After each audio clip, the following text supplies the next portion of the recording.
Welcome back to ProCare physiotherapy and rehabilitation centre. So இன்னைக்கு நம்ம பார்க்க போகிறது வந்து பார்த்தீங்கன்னா பக்கவாதத்தை பற்றி ஒரு அவேர்னஸ் வீடியோ.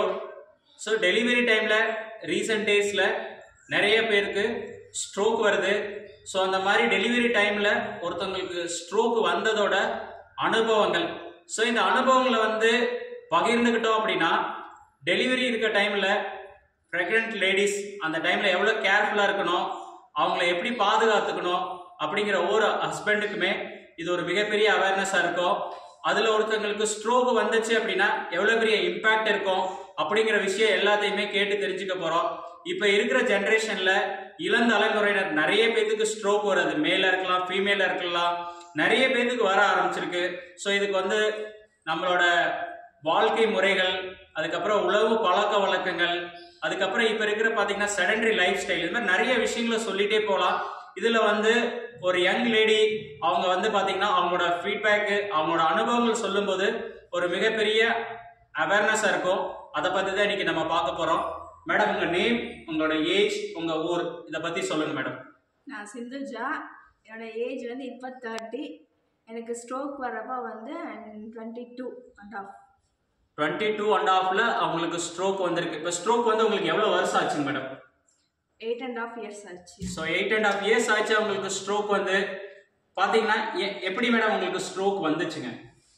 போஸ்ட் டெலிவரிக்கு அப்புறம் ஸ்ட்ரோக் வந்துச்சு. 6th டேல ஹெவி ஹெட்டேக் இருந்தது. டெலிவரி ஆனோடனே கிட்டத்தட்ட எனக்கு 5 days ஹெட்டேக் வந்து 6th day வந்து ஹைப்பர் ஹெட்டேக்காக வந்துச்சு. நார்மல் ஹெட்டேக்குன்னு சொல்லிட்டு இன்ஜெக்ஷன் தான் போட்டோம். நார்மலாக வந்து டெர்மடால் இன்ஜெக்ஷன் தான் போட்டோம். மறுநாளே வந்து எனக்கு வந்து நம்னஸ் ஆயிடுச்சு, கையெல்லாம் வந்து நம்னஸ் ஆயிடுச்சு. அப்புறம் வந்து கையும் காலும் வரலன்ற ஸ்டேஜில் வந்து என்னை மீனாட்சி மிஷன் ஷிஃப்ட் பண்ணாங்க. அப்போ பண்ணுறப்ப வந்து எனக்கு பிளட் கிளாட் ஆகிடுச்சு. பிளட் கிளாட் ஆகி நர்வ்ஸ் எல்லாம் மெடிக்கல் ஸ்டாப் ஆனேன். சர்ஜரி பண்ணணும்னு சொன்னதால் எனக்கு சர்ஜரி பண்ணாங்க. எனக்கு பேரலைஸ் ஆகிடுச்சு. லெஃப்ட் லெக்கும் லெஃப்ட் ஹேண்டும் பேரலைஸ் ஆகிடுச்சு.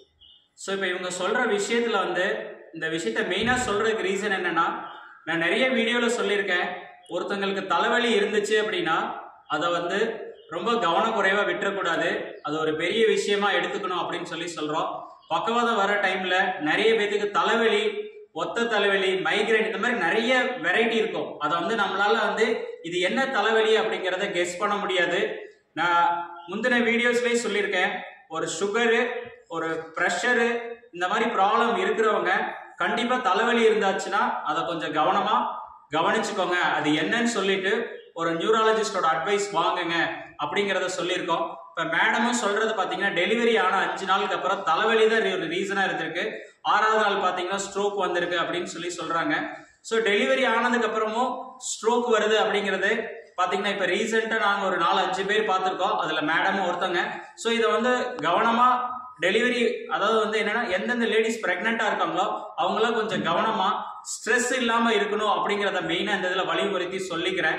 மேடம், இந்த இவ்வளோ நாள் ஆனதுல உங்களோட இந்த ஸ்ட்ரோக்ல, உங்களோட டிராவலிங்ல நீங்க என்ன ஃபீல் பண்றீங்க மேடம்? ஸ்ட்ரெஸ் வந்து நம்ம வந்து ஒர்க் பண்ணுறதாலேயோ இதாலேயோ வந்து ஸ்ட்ரெஸ் வருதுன்னு கிடையாது. லேபர் பெயினில் வந்து இன்டியூஸ்ட் பெயின் வர்றதால கூட அதில் வர்றதும் ஸ்ட்ரெஸ்ஸு தான். அதனால கூட அந்த ஹைப்பர் டென்ஷன் ஆகி ஸ்ட்ரோக் வரதுக்கு ரொம்ப சான்சஸ் இருக்குது. ஏன்னா பிகாஸ் லேடிஸ்க்கு வந்து ஹார்மோனல் வந்து சேஞ்சஸ் ஆகும், அதனால வந்து அவங்களுக்கு வந்து ஸ்ட்ரோக் வர ரொம்ப வாய்ப்புகள் இருக்குது. ஸோ இது எல்லாமே வந்து பர்சனலாக நான் கேட்குறத வந்து அவங்க என்ன ஃபீல் பண்ணுறாங்க அப்படிங்கிறத தான் நம்ம கேட்டு சொல்கிறோம். இது மாதிரி ஒவ்வொருத்தவங்களுக்கும் ஒவ்வொரு விஷயங்கள் இருக்கும், ஒவ்வொரு காரணங்கள் இருக்கும். பர்சனலாக அவங்க என்ன ஃபீல் பண்ணுறாங்கன்னு கேட்குறோம். இதில் வந்து நிறைய விஷயங்கள் ஒன்றுக்கு ஒன்று முரண்பாடாக கூட இருக்கலாம். பட் என்ன அப்படின்னா இதில் நோட் பண்ண வேண்டிய விஷயம் என்னன்னு பார்த்தீங்கன்னா மெயினாக ஸ்ட்ரெஸ் இல்லாமல் பார்த்துக்கோங்க அப்படின்னு சொல்கிறாங்க. இந்த 8.5 வருஷம் ஆச்சுன்னு சொல்கிறீங்க மேடம். இந்த 8.5 வருஷத்தில் நீங்கள் ஃபிசியோதெரப்பி ப்ராப்பராக பண்ணீங்களா மேடம்? அதை பற்றி உங்களோட கருத்து என்னங்க மேடம்? ஃபிசியோ கரெக்டாக பண்ணியிருந்தேன்னா எனக்கு ரொம்ப ஈஸி ரெக்கவரி இருக்கும். எனக்கு அதுக்கும் டைம் இல்லாமல் ஓவர் ஸ்ட்ரெஸ், அதுக்கப்புறம் டிப்ரெஷன், எனக்கு கை கால் வரல, எனக்கு என்ன ஆச்சு அதையே திங்க் பண்ணிக்குவேன். டிப்ரெஷனால அதுலேயும் கான்சன்ட்ரேஷன் பண்ணாதால நான் லேக் ஆஃப் ஃபிசியோதெரப்பியில் கொஞ்சம் பின்னாடியே வந்ததால் எனக்கு வந்து ஃபிசியோ லேட் ஆகிடுச்சு. அதனால் எனக்கு ஃபங்க்ஷன் கொஞ்சம் மெதுவாக வருது. ஓகே மேடம், இப்போ வந்து நீங்கள் ஃபிசியோதெரப்பி பண்ணுறதுக்காக நம்ம சென்டருக்கு வந்திருக்கீங்க. பிசியோதெரப்பியோட இம்பார்ட்டன்ஸ்னா எப்படி என்னங்கிறத நீங்க சொன்னீங்கன்னா பாக்குறவங்களுக்கு ஒரு அவேர்னஸ் இருக்கு மேடம். பிசியோதெரப்பியோட இம்பார்ட்டன்ஸ் என்னன்னு சொல்லுங்க மேடம், உங்களோட பாயிண்ட் ஆஃப் வியூல. ஒருத்தவங்களுக்கு ஸ்ட்ரோக் வருதுன்னா ஆட்டோமேட்டிக்கா அவங்க வந்து பேபியா மாறுறாங்க. ஓகே. ஸோ பேபியா மாறுறதால அவங்க வந்து ஃபுல்லாமே ரீட்டைன் பண்ண வேண்டியது இருக்கு. அவங்க மெமரிஸ் எல்லாத்தையும் ரீட்டைன் பண்றப்ப பேபிக்கு எப்படி நடக்க சொல்லி கொடுக்குறோமோ அதே மாதிரி நடக்கிறதுக்கு கைடன்ஸ் கொடுக்கணும். பேபி வந்து எப்படி பொருள் எடுக்குமோ பாப்பா அதை எடுன்னு சொல்லுவீங்களோ அந்த மாதிரி அவங்களுக்கு ட்ரெயின் பண்ணிகிட்டே இருந்தால் தான் அவங்கள பேக்காக கொண்டு வந்து நார்மலாக அவங்க லைஃப்பை லீட் பண்ண முடியும். ஓகே மேடம், ரொம்ப சந்தோஷம் மேடம். மேடம் இப்போ இதில் இதே மாதிரி உங்களோட பர்சனல் அட்வைஸ், அதாவது வந்து ப்ரெக்னென்ட் லேடிஸ்க்கு உங்களோட பர்சனல் அட்வைஸ் ஏதாவது இருந்தால் சொல்லுங்கள் மேடம், பார்க்குறவங்களுக்கு ஒரு அவேர்னஸ் இருக்குங்க மேடம். ஃபர்ஸ்ட் ஆஃப் ஆல் வந்து ப்ரெக்னன்சி வந்து ரொம்ப வந்து நீங்கள் ஸ்ட்ரெஸ் ஆகிக்க வேணாம். லைக் லேபர் பெயின் வந்துருமோ செஞ்சிருமோ, சின்ன சின்ன பெயின் கூட பெரிய பெயினாக வந்து நினைக்க வேண்டாம்.